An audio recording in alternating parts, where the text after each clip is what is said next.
So that's one of the sources on Bereshit that I have been thinking about. And so one thing that I've been thinking about in the painting is thinking about creation and what it was like before there was, and that sort of process of creating and of the sujing and the striving, and and the light and the darkness.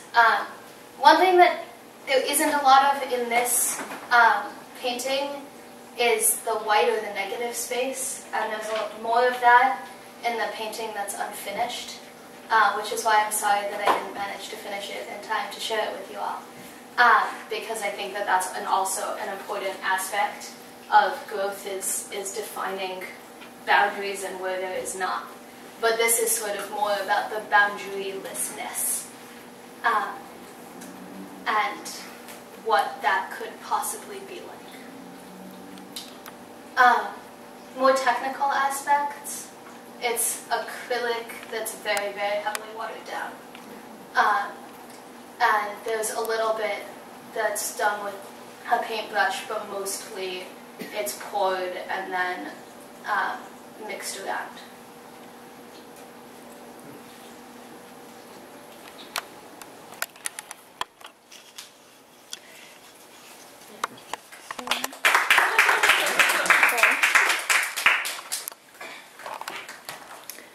I just wanted to say, this is, speaking as a painter, I think there's wonderful kind of depth and transparency, and this quality that you talk about boundaries and boundarylessness, I think is really comes alive in this piece. Because something about those pools seeming to be endlessly deep is lovely, and also just on a technical note, really hard to do with acrylic.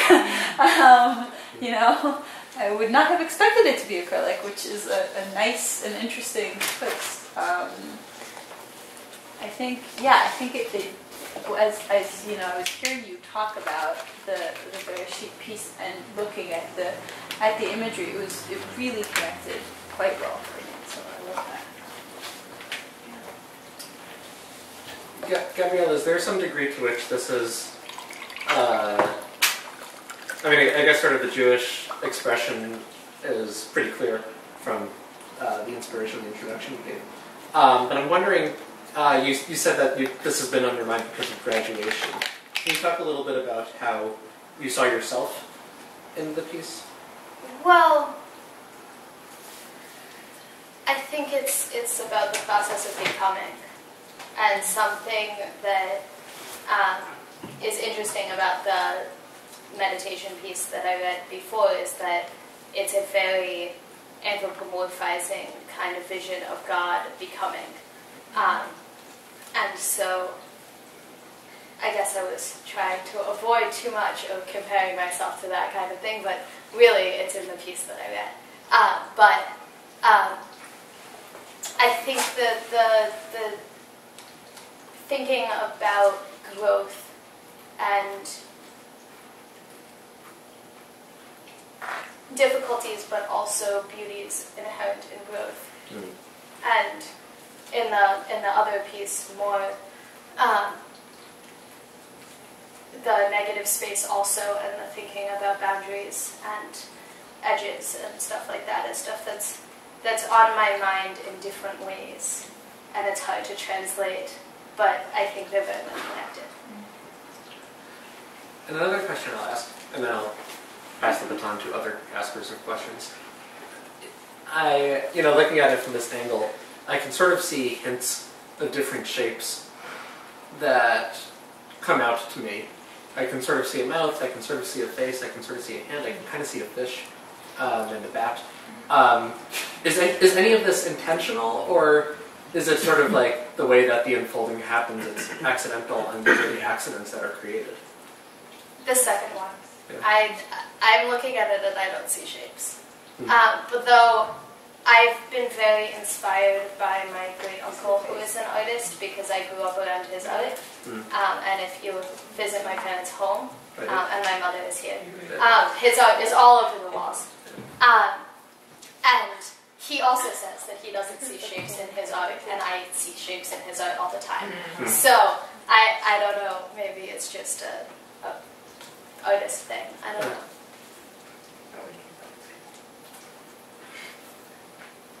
I very much enjoyed the text you read. It felt to me like a poetic rendering of the Zohar's version of creation. So, I offer that to you. I was thinking that. It's very Zoharic. So it's nice to see that like these things are not so new. They are like old, and I like that. Yeah. When you said this was creation before you gave your introduction, I thought this was a separation of water and dry land. That was the way I read it. It was like sky, water, land. There's no question here. That was just my observation looking at it. Well, it's interesting to me because one of the choices that I made was that I was starting with landscape-shaped canvases, and I have a few of them. And my initial plan was to do different stages of creation and maybe different days of creation or different sort of aspects. But then it became a little bit more abstract than that. And it wasn't going to be easy enough for me to be able to say, okay, this is day one. Right. But it's interesting that that influence came through too.